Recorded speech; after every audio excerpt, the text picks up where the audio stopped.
perkenalkan, nama saya Rifan Gagola. Di sini kami dari kelompok 6 dan kami ada beranggotakan 3 orang, yaitu Fitria Angginaloy, Riverson Gagola, dan Gareth Senduk. Di sini ada pohon keputusan dan Defier Search, DFS, dan BFS. Pohon keputusan adalah struktur data yang digunakan untuk memodalkan keputusan dan kemungkinan hasil dari berbagai jalur yang bisa ditempuh dalam suatu masalah. Setiap node dalam pohon keputusan merepresentasikan sesuatu kondisi atau keputusan yang harus diambil, sementara cabang mempresentasikan opsi-opsi atau langkah-langkah yang mungkin. Pohon ini sering digunakan dalam berbagai aplikasi seperti catatan buatan, pemrograman, dan mekanis learning untuk membuat prediksi atau penyelesaian masalah tertentu. Dalam konteks pencarian rute atau jarak, pohon keputusan bisa digunakan untuk mengeksplorasi berbagai kemungkinan jalur dari titik awal menuju titik tujuan. Di sini ada pengantar. Pertama, apa itu pohon keputusan? Pohon keputusan adalah struktur data berbentuk pohon yang digunakan untuk membuat keputusan berbasis serangkaian aturan.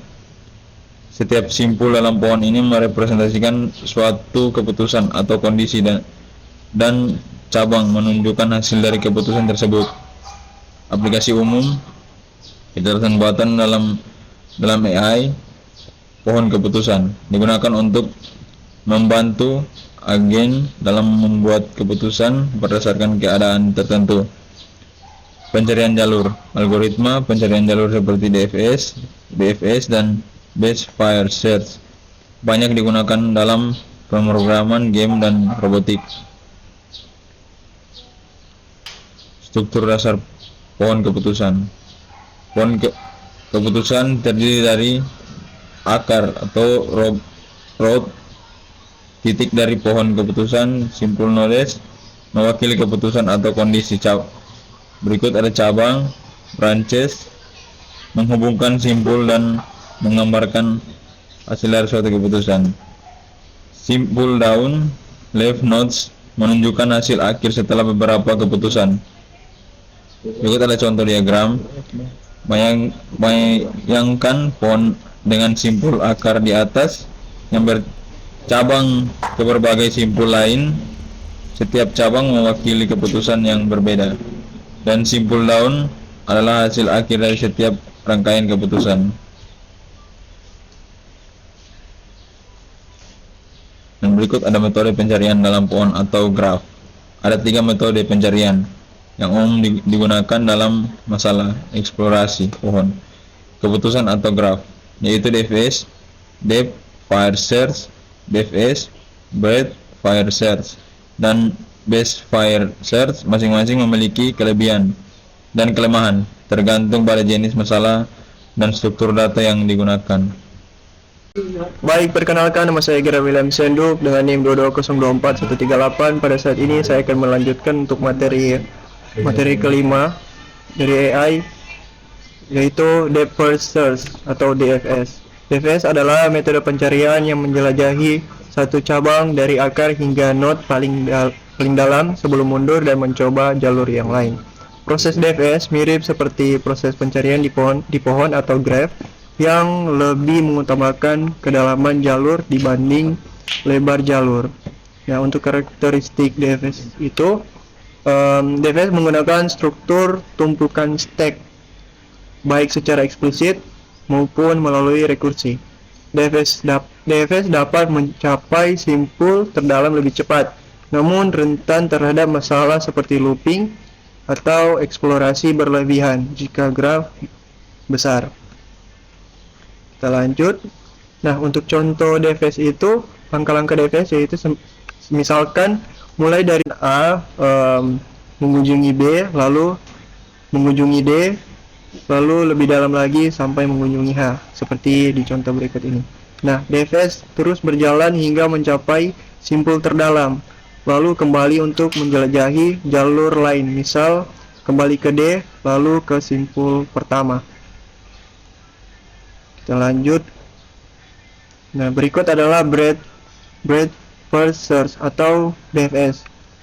BFS adalah metode pencarian yang menelusuri semua node pada tingkat yang sama sebelum pindah ke tingkat berikutnya. Nah, BFS lebih sistematis karena mengunjungi semua node pada tingkat tertentu sebelum turun lebih dalam. Dan karenanya, BFS sering digunakan untuk menemukan jalur terpendek pada graf yang tidak berbobot atau unweighted graph. Nah, untuk karakteristiknya itu menggunakan Q untuk menjaga urutan penjelajahan node. Nah, berikutnya ada menjelajahi secara mendatar atau berdasarkan tingkat. Berikutnya ada menemukan solusi terpendek atau jika semua edge memiliki bobot yang sama. Nah, untuk kelebihan dan kekurangannya, pertama kita masuk ke kelebihannya dulu, yaitu menemukan jalur terpendek dalam graf yang tidak berbobot. Nah, berikut ada menemukan solusi lebih cepat dibanding dengan DFS dalam banyak kasus. Nah, untuk kekurangannya, membutuhkan lebih banyak memori karena menyimpan banyak node dalam antrian. Nah, juga ini tidak efisien untuk graf yang dalam dengan banyak cabang. Kita masuk ke best first search. Nah, best first search adalah algoritma yang memilih jalur berikutnya berdasarkan perkiraan atau heuristik untuk beberapa tentang seberapa dekat node tersebut dengan tujuan. Algoritma ini sering digunakan dalam pencarian jalur terpendek pada graf berbobot. Misalnya dalam navigasi GPS, misalnya A adalah salah satu varian best first search yang paling terkenal, yang menggunakan fungsi biaya gabungan dari jarak aktual yang telah dilalui dan perkiraan jarak ke tujuan. Selanjutnya saya akan menjelaskan mengenai karakteristik, kelebihan, dan kekurangan dari BFS. Yang pertama saya akan menjelaskan karakteristik.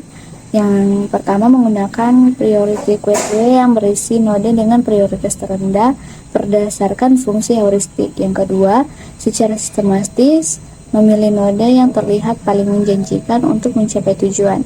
Yang ketiga, sangat cocok untuk graf berbobot di mana jalur dan dengan total biaya terendah yang diinginkan. Lalu kelebihan yang pertama, sangat efisien dalam menemukan jalur terpendek pada graf berbobot. Yang kedua, menggunakan pendekatan heuristik sehingga bisa lebih cepat dari BFS atau DFS. Selanjutnya, kekurangan. Yang pertama, bergantung pada pemilihan heuristik yang baik. Jika heuristik buruk, bisa jadi tidak efisien. Yang kedua, membutuhkan lebih banyak sumber daya atau memori dan komputasi dibandingkan BFS dan DFS. Selanjutnya, perbandingan metode. DFS cocok untuk pencarian yang dalam dan ketika tidak peduli tentang menemukan solusi optimal. Yang kedua, tidak efisien untuk menemukan jalur terpendek. Selanjutnya, BFS yang pertama cocok untuk menemukan solusi terpendek pada graf yang tidak berbobot. Yang kedua, efisien untuk menemukan solusi optimal dalam masalah kecil sehingga menengah. Selanjutnya, best first search yang pertama sangat efisien untuk graf yang berbobot dan bermasalah skala besar, terutama jika jalur terpendek sangat diinginkan. Yang kedua, performa sangat bergantung pada heuristik yang digunakan. Selanjutnya kita masuk pada kesimpulan. Pohon keputusan digunakan untuk merorganisir pilihan dalam pengambilan keputusan dan pencarian jalur.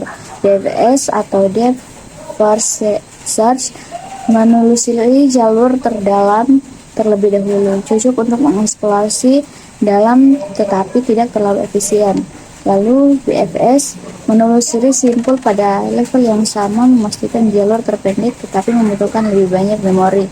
Yang ketiga, Best First Search menggunakan heuristik untuk memilih jalur terbaik tetapi tidak selalu menjamin jalur optimal. Pemilihan model bergantung pada konteks dan kebutuhan masalah yang dihadapi. Dari sekian penjelasan dari kelompok kami, terima kasih.